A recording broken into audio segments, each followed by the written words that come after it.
مبزحت أسب بالحات مالت بزح تمرت مقصاب وي بزح مفلت ترى يمسلو أتحقق كاب زرحة أيو نحق باللي حسب زليلو سبات زي استوعلم شو عتا مشتراو بهارات اللو نسخة كابتن شو عتا بهارات كندي اللو خيخونو منتها داغمين خاتكنكم زقوروها شو عتا نتفتات كنغركا سلام እንኳ ነብቻናና ብደሃ መጻኹም ንቻናልና ሓድሽ ተሃሊኹም ሰብስክራይብ ብምግባር ስድራ ቤትና ሆኖ ቀዳማይ በይኑ ምዃን ኣይፈርሕን መብዛሕትኡ ሰብ ንበይኑ ምዃን ከም ጽምዋ ከም ሕዝን ወይ ከም ዘይተደለየ ሰብ ምዃን ገይሩ ዝሪኦ በሊሕ ሰብ ግን ንበይኑ ምዝኻውን ካብ ሰባት ተሃድም ዘይኮነስ ምስ ገዛ ርእሱ ዝራኸብ ሰብ እዩ ዓለምና ብዘረባን ብጫውጫውታን ዝመልአት እያ በሊሕ ሰብ ካብዚ ኩሉ ድምፂ ወፂኡ ንውሽጣዊ ሓሳባቱ ጥራይ ዝሰምዐሉ ግዜ ይሊ እዩ ንበይኑ ክኸውን ከሎ የምሩ ብዝያዳ ብንጹር ክሓስብ ዝጅመር በሊሕ ሰብ ንገዛ ርእሱ ከም ማሕዙ እዩ ዝሪኣ ንበይኑ ኮይኑ ሎሚ እንታይ ጌጋ ሰሪሓ መንገደይስ ቁኑዕ ድዩ ጽባሕ ከመይ ክመሓየሸልኒ እናበለ ርእሱ ይግምግም እዚ ድማ ካብቲ ማሊ ሎሚ ንኽመሓየሽ ዓቢ ሓይሊ ኾኖ መብዛሕትኦም ኣብ ዓለም ዓበይቲ ነገራት ዝፈጥሩ ሰባትን ጸሓፍትን ስራሖም ዝፍጽሙ ኣብ ፀጥታ እዩ ሓድሽቲ ሓሳባትን ዓበይቲ ርእይቶታት ዝውለዱ ኣብ ጫውጫውታ ዘይኮነስ ኣብቲ ጸጥ ዝበለ ግዜ እዩ ፀጥታ ንኣእምሮ በሊሕ ሰብ ከም መድሓኒት እዩ ምስ ሰባት ምውዓልን ምዕላልን ሓይሊ ይወስድ እዩ በሊሕ ሰብ ንበይኑ ብምዃን ነቲ ጠፍአ ሓይሊ ይመልኦ በይኑ ኮይኑ መጽሓፍ ከንብብ ስፖርት ክሰርሕ ወይ ብዛዕባ ዕላማታት ክሓልም ከሎ ዝያዳ ሓይሊ ይስምዖ በሊሕ ሰብ ንበይኑ ክኸውን ከሎ ጽምዋ ኣይስምዖን እዩ ምክንያቱ ኣብ ውሽጡ ዘሎ ዓለም ካብቲ ግዳማዊ ዓለም ኣዝዩ ሰፊሕን መሳጥን ስለ ዝኾነ ንሱ በይኑ ኮይኑ ንዓለም ዝቕይሩ ሓሳባትን የፍርን ንርእሱ ይሃንፅን ካልኣይ ካብ ውዳሴ ሰባት ነፃ እዩ ኣብዛ ሎሚ ዘለናላ ናይ ሶሻል ሚድያ ዓለም መብዛሕትኡ ሰብ ሓንቲ ነገር ምስ ሰርሐ ላይክ ኮሜንት ወይ ምስጋና ክረክብ ይፅበቅ በሊሕ ሰብ ግን ሓይሊ ዝረክብ ካብ ምስጋና ሰባት ዘይኮነስ ካብቲ ዝሰርሖ ስራሕ ዝረኽቦ ውሽጣዊ ዕግበት እዩ በሊሕ ሰብ ንገዛ ርእሱ ዘቐምጦ ኣዝዩ ልዑል መዐቀን ኣለዎ ንሱ ዝሰርሖ ስራሕ ብሰባት ስለተመጎሶ ዘይኮነስ ንሱ በዓሉ ዝብዝለለዩ መዐቀኒ ስለተፈፀመ ጥራይ ዝሕጓስ ዓለም ጎበዝ እንተበለቶ እውን ንሱ ኣብ ስርሑ ተዘዓጊቡ ሓጎስ ኣይስምዖን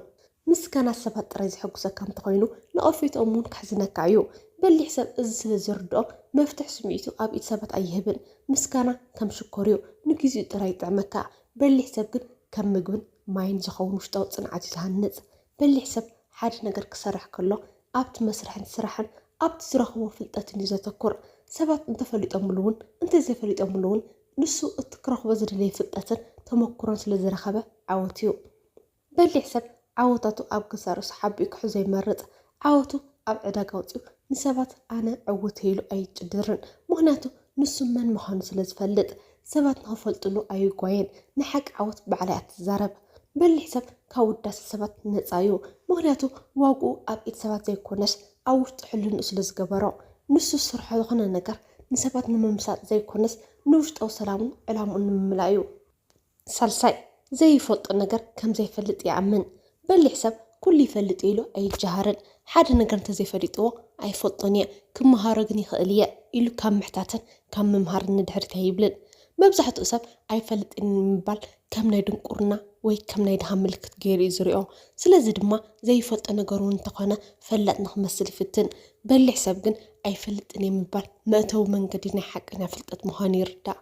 በሊሕ ሰብ ክብሩ ኮይኑ ንኽረአ ዘይኮነስ ብሓቂ ክፈልጥ እዩ ዝደሊ ሓደ ነገር ከም ዘይፈልጦ እንተኣሚኑ ካልኦት ክምህርዎ ወይ ንባዕሉ መርሚሩ ክረኽቦ መንገዲ ይኸፍት ዓሻ ሰብ ግን እፈልጥ ኢሉ ስለ ዝዓፁ ካብቲ ዘለዎ ፍልጠት ክዓቢ ኣይኽእልን እዩ ሓደ ሰብ ዝያዳ እናተምሃረ ምስከደ እቲ ዘይፈልጦ ነገር ክንደይ ዓብዪ ምዃኑ እናተረድአ ይኸይድ ልክዕ ከምቲ ሰቆራጦስ ዝበሎ ሓደ ነገር ጥራይ ዝፈልጥ ንሱ ድማ ምንም ከም ዘይፈልጥ እዩ በሊሕ ሰብ ፍልጠቱ ከም ሰፊሕ ባሕሪ እቲ ዝፈልጦ ድማ ከም ሓንቲ ብልጭታ ምዃኑ ይርዳእ ኣብ ቅድሚ ሰባት ኮንካ ኣይፈልጥን ንምባል ዓብዪ ርእሰ ተኣማንነት የድሊ እዩ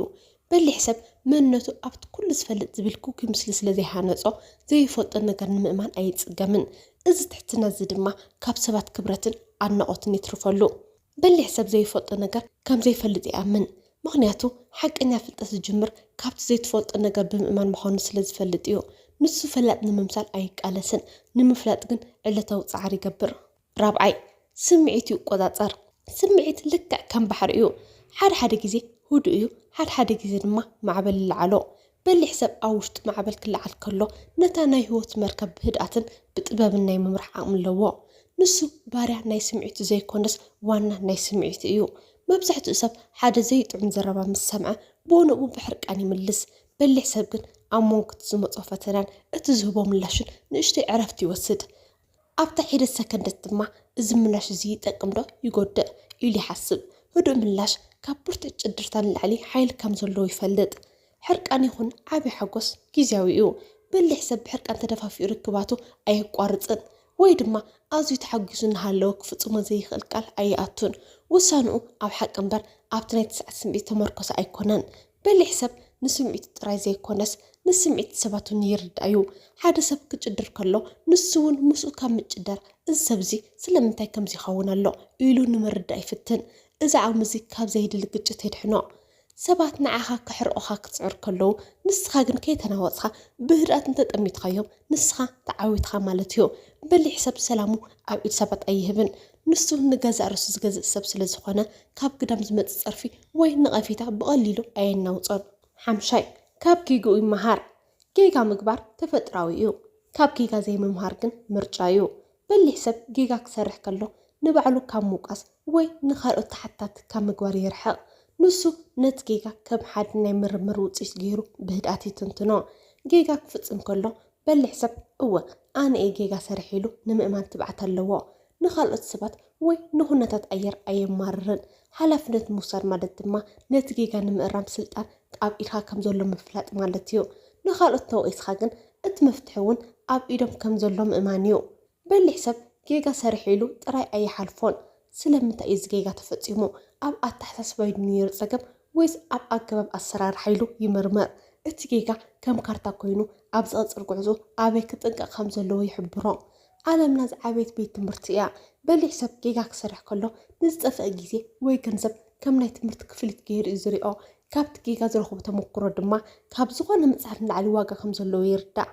ሓደ ጌጋ ሓንሳብ ምፍፃም ተፈጥራዊ እዩ እቲ ፀገም ንዕኡ ደጊምካ ምፍፃም እዩ በሊሕ ሰብ ካብ ጌግኡ ስለ ዝመሃር ኣብ ዝቕፅል ግዜ ተመሳሳሊ ፈተና ክመፅእ ከሎ ብዝበለፀ ጥበብ ይገጥሞ በሊሕ ሰብ ጌጋ ክሰርሕ ከሎ ንሓፂር ግዜ ሓዝን ይኸውን ግን ድማ ንዘለኣለም ዝጠቅም ፍልጠት ሒዙ ይወፅእ ንሱ ጌጋ ከም መወዳእታ መንገዲ ዘይኮነስ ከም ሓደ ንቕድሚት ንኽስጉም ዝጥቀመሉ ምሳሊ እዩ ዝሪኦ ሻድሻይ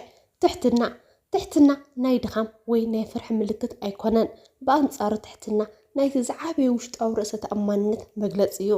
ሓደ በሊሕ ሰብ መንነቱ ስለ ዝፈልጥን ኣብ ውሽጡ ስለ ዝተረጋግዐን ንሰባት ንምምሳጥ ኣይፅዕርን በሊሕ ሰብ ንዓለም ከም ሓንቲ ዓባይ ዩኒቨርሲቲ ንኩሉ ሰብ ድማ ከም መምህር እዩ ዝሪኦም ንሱ ካብ ሓደ ህፃን ካብ ሓደ ተራ ሰራሕተኛ ወይ ካብ ሓደ ሽማግለ ሰብ ዓብይ ትምህርቲ ክረክብ ከም ዝኽእል ይኣምን ትዕቢተኛ ሰብ ግን ካብ ሰብዚ እንታይ ክመሃር ኢሉ ስለ ዝሓስብ ኣእምሮኡ ይዕፆ ፍልጠቱ ድማ ደው ይብል በሊሕ ሰብ ንሰባት ብዘለዎም ሃብቲ ስልጣን ወይ ትምህርቲ ኣይመዝኖምን ንሱ ንኩሉ ሰብ ከም ሰብ መጠን ብማዕረግ ክብሪ ይህብ ንሓደ ዓብይ ኣመሓዳሪ ዘርኦ ክብሪ ንሓደ ምግቢ ዘቕርብ ሰራሕተኛ እውን ብተመሳሳሊ እዩ ዝሪኦም እዚ ድማ ካብ ውሽጣዊ ሰላምን ካብ ሓቀኛ ብልሕን ዝፍልፍል ባህሪ እዩ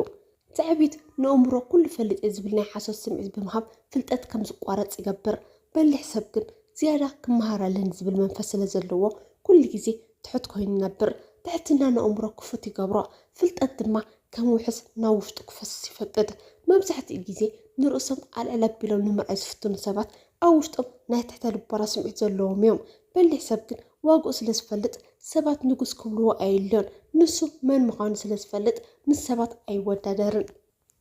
ሻውዓይ ካብ ዝዛረቦ ዝሰምዖ ይበዝሕ ተፈጥሮ ክልተ እዛንን ሓንቲ ኣፍን ዝሃበትና ንምንታይ ይመስለኩም ካብቲ ንዛረቦ ዕፅፊ ንክንሰምዕ እዩ በሊሕ ሰብ እዚ ሚዛን እዚ ብፅቡቅ ይርድኦ እዩ ንሱ ኣብ ዝኾነ ዕላል ወይ ምትእኽኻብ እቲ ዝበዝሐ ግዜ ፅልል ዝከታተል ሰብ እዩ ክትዛረብ ከለኻ ነቲ ቀደም ኣብ ኣእምሮኻ ዘሎ ሓሳብ ጥራይ ክትደግም ዘለኻ ሓድሽ ነገር ኣይትመሃርን ኢኻ ክትሰምዕ ከለኻ ግን ካብቲ ዝዛረብ ዘሎ ሰብ ሓድሽ ሓሳብ ተመክሮ ወይ ፍልጠት ትረክብ ኣለኻ ክትዛረብ ከለኻ ነቲ ቀደም ኣብ ኣእምሮኻ ዘሎ ሓሳብ ጥራይ ክትደግም ዘለኻ ሓድሽ ነገር ግን ኣይትመሃርን ኢኻ ክትሰምዕ ከለኻ ግን ካብቲ ዝዛረብ ዘሎ ሰብ ሓድሽ ሓሳብ ተመክሮ ወይ ፍልጠት ትረክብ ኣለኻ በሊሕ ሰብ መዓልታዊ ሓድሽ ነገር ክመሃር ኣለኒ ዝብል ዓቢ ባህጊ ስለ ዘለዎ ንምስማዕ ቀዳምነት ይህብ በሊሕ ሰብ ፅን ኢሉ ክሰምዕ ከሎ ነቲ ዝዛረብ ቃላት ጥራይ ኣይኮነን ዝሰምዕ ናይቲ ሰብ ድምፂ ስምዒት ከምኡ ድማ ቋንቋ ኣኳሉ የስተውዕል እዩ እዚ ድማ ካብቲ ቃላት ንላዕሊ ዝኾነ ዓሚቕ ትርጉም ንኽረክብ ይሕግዞ። ብዙሕ ዝጭድርን ዝዛረብን ሰብ መብዛሕትኡ ግዜ ሚስጥሩን ድኽመቱን ይገልጽ እዩ። በሊሕ ሰብ ግን ቃላት ይቁጥብ። ንሱ ዝዛረቦ ነገር እንተሃልዩ ሓፂርን ግን ድማ ኣዝዩ ትርጉም ዘለዎ ቃላት እዩ። ሰባት ድማ ነቲ ብዙሕ ዘይዛረብ ግን ድማ ጽኑዕ ዝሰምዕ ሰብ ዝለዓለ ክብረት ይህብዎ። ንሱ ክዛረብ ምስ ጀመረ ድማ ኩሉ ሰብ ስቕ ኢሉ ይሰምዖ። በሊሕ ሰብ ንኩሉ ሓበሬታ ጽኑዕ ኢሉ ምስ ሰምዐ እዩ ውሳነ ዝህብ። ሓበሬታ ከይወደቕ ቀልጢፉ ምላሽ ኣይህብን። እዚ ድማ ጌግኡ ክቐንስን ውሳነኡ ድማ ልክዕ ንክኸውን ይሕግዞ። ዝኸበርኩም ተዓዘብቲ ሎሚ ብሓባር ዝረኣናዮም እዞም 7 ሚስጥራዊ ባህርያት ሓደ ዓቢ ሓቂ ምህሩና።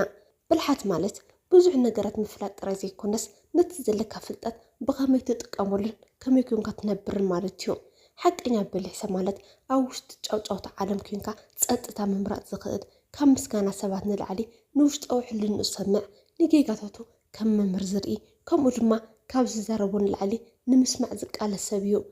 ብልሓት ብድግሪታት ወይ ብወረቐት ዝዕቀን ዘይኮነስ ኣብቲ ምስ ሰባት ዘለካ ትሕትናን ስምዒታን ኣብ ምቁፅፃር ዘለካ ብቕዓትን እዩ ዝረአ። እዞም ባህርያት እዚኦም ኣብ ሂወትና ምስ ስነማዕብሎም 3 ዓበይቲ ለውጥታት ንረክብ። እቲ ሓደ ውሽጣዊ ምርግጋዕ ካብቲ ዘይድሊ ውድድር ንዕቐትን ነፃ ንኸውን። እቲ ኻልኣይ ቀጻሊ ዕቤት ኣእምሮና ኩሉ ግዜ ንምምሃር ክፉት ስለ ዝኸውን ካብቲ ማሊ ሎሚ ዝበለፅና ንኸውን። እቲ ሳልሳይ ክብርን ተኣማንነትን ቃላትና ውሑዳትን ረዘንትን ብምዃኖም ሰባት ንመንነት ዝለዓለ ዋጋ ይህብዎ።